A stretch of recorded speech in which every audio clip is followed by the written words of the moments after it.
Hello guys, welcome to in my channel smart study. Guys, आज हम शिक्षा निदेशालय की तरफ से दी जाने वाली वर्कशीट नंबर 7 करेंगे, जो कि क्लास 7th की है और विषय है गणित। ये वर्कशीट 15 अक्टूबर 2020 की है। तो आइए शुरू करते हैं आज की वर्कशीट शुरू करने से पहले प्लीज़ मेरे चैनल को सब्सक्राइब कर दीजिए। तो आइए देखते हैं आज की वर्कशीट, रेखाएं तथा कोण। अंग्रेजी वर्णमाला के अक्षर x को ध्यान से देखिए तो आप पाएंगे कि अक्षर की दोनों रेखाएं एक दूसरे को एक बिंदु पर काटती है। इस प्रकार की रेखाओं को प्रतिच्छेदी रेखाएं कहते हैं। तो देखिए बेटा, ये रेखा जब एक रेखा दूसरी रेखा को किसी एक बिंदु से काटे तो उसे हम क्या कहते हैं? प्रतिच्छेदी रेखाएं। जब दो रेखाएं एक दूसरे को किसी एक बिंदु पर काटे, जैसे कि देखो ये काट रही है, x बनता है तो ये बिंदु एक रेखा काटती है एक दूसरे को, तो इसे हम क्या कहते हैं? प्रतिच्छेदी रेखाएं। नेक्स्ट देखिए, अपने कमरे के एक कोने को ध्यान से देखिए कि आप पाएंगे कि दीवार और आंगन के बीच का 90 डिग्री का कोण है। अगर आप किसी भी कमरे को देखेंगे तो कमरे और दीवार में इस तरह का आपको एंगल दिखाई देगा, तो ये क्या है? 90 डिग्री का कोण। आपको कमरे की दीवार ऐसे दिखाई देगी ना बेटा, तो यहाँ पे कौन सा एंगल होगा? 90 डिग्री का। अतः यदि दो रेखाओं के मध्य 90 डिग्री का कोण हो तो उसे हम लंबवत रेखा कहते हैं। तो इस रेखा को बेटा देखो, जहाँ पे क्या हो, एक सीधी हो और इस तरह का 90 डिग्री का कोण बनता हो बीच में, तो उसे हम लंबवत रेखा कहते हैं। क्या आपने अपने कॉपी को दो रेखाओं को ध्यान से देखा है? इन दोनों रेखाओं के बीच की दूरी को दो अलग अलग स्थानों पर नापिए। आप पाएंगे कि दोनों जगहों पर इन रेखाओं के मध्य की दूरी समान है। बेटा, आप जिस कॉपी में काम कर रहे हैं उसमें देखिए इस तरह से आपको लाइनें दिखाई देंगी। आप देखेंगे कि इन दोनों रेखाओं की दूरी बिल्कुल शुरू से लेकर आखिर पॉइंट तक समान है। ये आगे जाके किसी भी एक बिंदु पर मिलने वाली नहीं है। तो देखिए, अतः ये रेखाएं दूसरे किसी कभी नहीं मिलेंगी। इस प्रकार की रेखाओं को हम समांतर रेखाएं कहते हैं। तो देखो बेटा, ऐसी दो रेखाएं जो एक दूसरे के सीधी सीधी एक दूसरे के सामने चलती रहती हैं, लेकिन एक दूसरे के किसी एक बिंदु पर मिलती नहीं है, तो उसे हम क्या कहते हैं? समांतर रेखाएं। तो ऐसी रेखाओं को क्या कहा जाता है बेटा? समांतर रेखाएं। हमने 3 रेखाएं पढ़ी। प्रतिच्छेदी रेखाएं जो एक बिंदु पर कटती हो, जहां 90 डिग्री का कोण बनता हो, लंबवत रेखा और समांतर रेखा। तो आगे देखते हैं क्या दिया गया है। जब कोई एक रेखा किन्हीं दो रेखाओं पर गिरती है तो उन दोनों रेखाओं को अलग अलग बिंदुओं पर काटती है। इन प्रकार की गिरने वाली रेखाओं को हम तिर्यक रेखा कहते हैं। तो देखो बेटा, जैसे कि दो रेखाएं हैं, उसके ऊपर कोई एक रेखा गिर रही है। समझे आप क्या कहना जा रहा है यहाँ पर? कि जैसे कि कोई भी दो रेखाएं हैं, उनके ऊपर कोई एक रेखा गिर रही है, तो इस गिरने वाली रेखा को हम क्या कहते हैं? तिर्यक रेखा। इस रेखा को क्या कहा जाता है? तिर्यक रेखा। ठीक है स्टूडेंट्स, तो आगे देखते हैं क्या दिया गया बेटा। यहाँ पे क्वेश्चन दिया गया है, देखते हैं। आपने अपने आसपास प्रतिच्छेदी रेखाएं, समांतर रेखाएं और लंबवत रेखाएं खोजिए। अपने आसपास क्या करना है आपको देखना है। जैसे कि आपके कमरे में कौन सी रेखा हो जाएगी? आपकी कॉपी में पहले समांतर रेखा हो जाएगी। आपके कमरे की दीवार वह है, वो कौन सी हो जाएगी? लंबवत रेखा हो जाएगी। प्रतिच्छेदी रेखा अपने आसपास आपको खोजनी है, ढूंढिए कि कहीं आपको ऐसी कोई लाइन दिख रही है जो क्या कर रही हो? प्रतिच्छेदी रेखाएं हो, दो बिंदु आपस में कहीं कट रहे हों। ठीक है, तो इस तरह आपको थोड़ा सा ढूंढिए, जिससे कि क्या होगा, आपको क्रिएटिविटी के साथ आपको और अच्छे से समझ में आएगा। नेक्स्ट देखिए, निम्न चित्रों से बने हुए अंग्रेजी वर्णमाला के अंग्रेजी अक्षरों की आकृति को ध्यान से देखिए और दो समांतर रेखाओं और एक तिर्यक रेखाओं द्वारा बने गए हैं। तो देखिए बेटा, एफ कैसे बनाया जाता है? देखो एफ है ना, अगर एफ को हम इस तरह से आगे बढ़ा दें, इन रेखाओं को आगे बढ़ा दें, तो ये क्या बना? हमारा एफ बना ना। तो क्या हुआ? इसके अंदर तिर्यक रेखा यूज हुई है। जेड में भी देखो यहाँ पे एक तिर्यक रेखा का उपयोग किया गया, और एक्स बनता है तो भी देखो यहाँ पे क्या हो रहा है? एक प्रतिच्छेदी रेखाएं बन रही है ना। तो इनसे रिलेटेड हम कुछ समझते हैं, जिसे आपको बहुत ध्यान से समझना है। अक्षर F के द्वारा बने कोण संगत कोण कहलाते हैं। तो बेटा, जो F के द्वारा बन रहे हैं कोण, जैसे कि ये कोण क्या कहलाएंगे? संगत कोण कहलाएंगे एक दूसरे के। जैसे कि ये इसका संगत कोण होगा, ये इसका संगत कोण होगा। ठीक है, ये एक दूसरे के बराबर होते हैं। साथ ही F अक्षर द्वारा तिर्यक रेखा द्वारा एक ही ओर बने अंतः कोणों का योग 180 डिग्री होता है। तो एक ही तरफ, जैसे कि ये देखो, ये इस तरफ और इस तरफ एक ही तरफ बने हुए अंतः कोणों का योग क्या होता है? 180 डिग्री। नेक्स्ट देखिए क्या है। अक्षर Z के द्वारा, ये देखिए Z के द्वारा बने कोणों को एकांतर कोण कहते हैं। तो देखो, यहाँ पे बना कोण और यहाँ पे बना कोण, ये क्या कहलाते हैं? एकांतर कोण कहलाते हैं।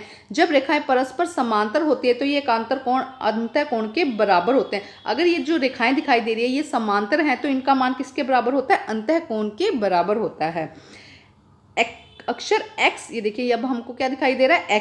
x के द्वारा बने कोण शीर्षाभिमुख कोण कहलाते हैं। जैसे कि ये और ये शीर्षाभिमुख का मतलब होता है कि आमने सामने, मतलब देखो ये इसका शीर्षाभिमुख है और ये इसका शीर्षाभिमुख कोण है, तथा ये एक दूसरे के क्या होते हैं, बराबर होते हैं। तो बेटा इसकी आपको थोड़ी सी प्रैक्टिस करनी पड़ेगी। आप अपनी एनसीईआरटी लीजिए, यहाँ तो सिर्फ 2 ही क्वेश्चन दिए गए हैं। अपनी एनसीईआरटी आप अपनी बुक खोलिएगा तो उसके अंदर इससे रिलेटेड बहुत सारे क्वेश्चन होंगे, तो जिससे आपको आपकी प्रैक्टिस हो जाएगी इसको बार बार करने से।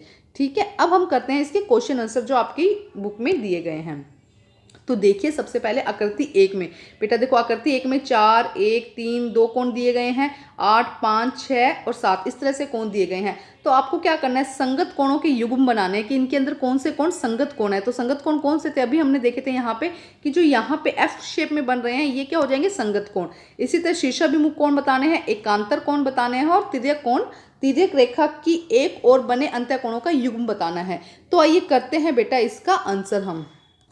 तो ये करते हैं आंसर बेटा। यहाँ पे आपको आकृति दी गई है, अलग अलग शेप दी गई है। तो पहले संगत कोणों के युग्म देखते हैं। तो देखिए संगत कोण का युग्म बेटा 1 किसके बराबर हो जाएगा, 5 का। फर्स्ट युग्म आपका ये हो जाएगा। दूसरा युग्म क्या होगा, 2 और 6। दूसरा युग्म क्या हो जाएगा, 2 और 6। इसी तरह तीसरा युग्म क्या हो जाएगा बेटा, 4 और 8। जितने भी कोण बन रहे हैं हम उनको सबको लिखेंगे। इसकी तरफ देखो 4 कोण बन रहे हैं ना, तो ये चारों कोण इधर के चारों कोण के साथ संगत कोण बनाएंगे। जैसे ये इसके साथ बनेगा, जहां जिसकी पोजीशन है ये इसके साथ संगत कोण बनाएगा, ये इसके साथ बनाएगा और ये इसके साथ बनाएगा। तो ये 3 और ये 7 एक दूसरे के ये क्या है, संगत कोण है। तो फर्स्ट हमारा ये हो गया। सेकंड कहता है अंतः एकांतर कोण के युग्म बनाने। हमें क्या करने हैं, अंतः एकांतर कोण के। तो हम एक बार इसको हटाते हैं। अब देखते हैं अंतः एकांतर कोण। देखो 3 और ये 5, ये देखो ये रेखा के अंदर आ रहे हैं ना, देखो ये 3 और ये 5, ये क्या हो जाएंगे, अंतः एकांतर कोण। इसी तरह 2 और 8 ये क्या हो जाएंगे, 2 और 8 ये क्या हो जाएंगे, अंतः एकांतर कोण। 3 और 5, 2 और 8 क्या हो जाएंगे, अंतः एकांतर कोण। नंबर 3 पर देखिए क्या है, तिर्यक छेदी रेखा के एक तरफ बने अंतः कोणों का युग्म। बेटा ये आपकी जो आपकी वर्कशीट है उसमें 4th पॉइंट पर है, ठीक है, तो देख लीजिएगा।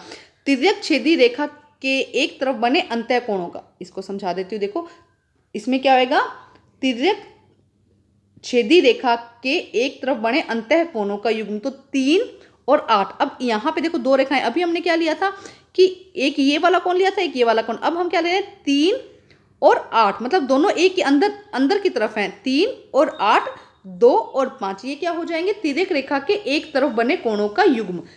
3 और 8, 2 और 5। इसी तरह नेक्स्ट देखिए क्या, ऊर्ध्वाधर सम्मुख कोण। सम्मुख कोण कौन से थे, जो सामने सामने होते हैं। तो देखिए कहाँ पे होंगे, जहाँ एक्स बन रहा है, क्या हो जाएगा इसके अंदर, 1 और 3, उसके अलावा 2 और 4। इसी तरह 5 और 7, 8 और 6, 1 और 3, 2 और 4, 6 और 8 और 5 और 7। ठीक है बेटा, तो इसको थोड़ी सी आप प्रैक्टिस करेंगे तो आपको समझ में आ जाएगा। और यहाँ पे भी अच्छे से समझ में आ गया है। अगर कुछ कंफ्यूजन है तो एक बार फिर फटाफट समझा देती हूँ। देखो संगत कोण कौन से हो जाएंगे, 1, 5, जो पहली लाइन में पोजीशन है वही आप दूसरी लाइन में लगाइए। 4, 8, 2, 5, 3, 7 ये हो जाएंगे संगत कोण। उसके बाद एकांतर कोण कौन से होते हैं, ये देखिए एकांतर कोण हो जाएगा 3। एकांतर कोण कौन सा हो जाएगा, 3। एक सेकेंड बेटा, तो अब देखिए एकांतर कोण क्या होगा, 3 और 5। ये देखिए 3 और 5, 2 और 8। इसी तरह तिर्यक रेखा पे क्या हो जाएगा, 3 और 8, 2 और 5। ठीक है, इसी तरह ऊर्ध्वाधर देखिए 1, 3, 2, 4, 6, 8 और 5, 7। अब हम करते हैं बेटा हमारा नेक्स्ट क्वेश्चन। अब करते हैं बेटा हमारा क्वेश्चन नंबर 2। देखिए क्या दिया गया है, यहाँ एक आकृति दी गई है। इस तरह से देखो बेटा एक आकृति दी गई है और यहाँ पे एक कोण बता दिया है हमें कि एक कोण क्या है, 125 है। उसके अलावा हमें ई निकालना है, एफ निकालना है, ए बी सी डी यहाँ पे दिए, ये कोण हमें निकालने हैं। तो जो अभी तक हमें पता है शीर्षाभिमुख कोण, एकांतर कोण, अंतः कोण, उसके द्वारा हम ये सारे कोण निकालेंगे। तो आइए देखते हैं कैसे। तो बेटा देखो हमें एक कोण दिया गया है 125 डिग्री। तो अब जब ये देखिए ये इस तरह से लाइन है ना बेटा, तो ये 125 है। तो हमें पता है कि ये देखिए युग्म हमने पिछली वर्कशीट में पढ़ा था, तो ये इन दोनों का योग कितना होगा, 180। इन दोनों का योग कितना होगा, 180। तो ये 125 है, तो हम 180 में से 125 निकाल देंगे तो इसका आंसर आ जाएगा हमारा। तो ये क्या हो जाएगा, ये 55 डिग्री। इसका मान क्या आ जाएगा बेटा, 55 डिग्री। ठीक है, अब हमारे पास में एक वैल्यू आ गई। अब जब E की वैल्यू आ गई बेटा, तो F की वैल्यू बराबर हो जाएगी, क्योंकि ये क्या है, ऊर्ध्वाधर सम्मुख कोण। ये क्या हो जाएंगे, E किसके बराबर हो जाएगा, E किसके बराबर हो जाएगा, F के। तो F की भी वैल्यू कितनी आ गई, 55।